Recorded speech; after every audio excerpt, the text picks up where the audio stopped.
লালমনিরহাটে চাঁদাবাজির অভিযোগে দুইজনকে আটকের ঘটনাকে কেন্দ্র করে লালমনিরহাটের পাটগ্রাম থানায় ভাঙচুর করছে বিক্ষুব্ধ জনতা। পরিস্থিতি নিয়ন্ত্রণে আনতে পুলিশ ফাঁকা গুলি ছুড়লে পুলিশ সদস্য ও স্বেচ্ছাসেবক দল নেতাসহ অন্তত 25 জন আহত হয়েছে।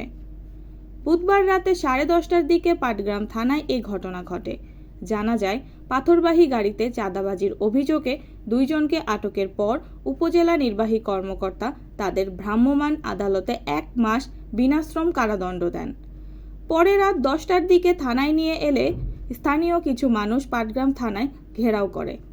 এক পর্যায়ে থানায় ইট পাটকেল নিক্ষেপ করা শুরু করে এবং থানায় বিভিন্ন আসবাবপত্র ভাঙচুর করে।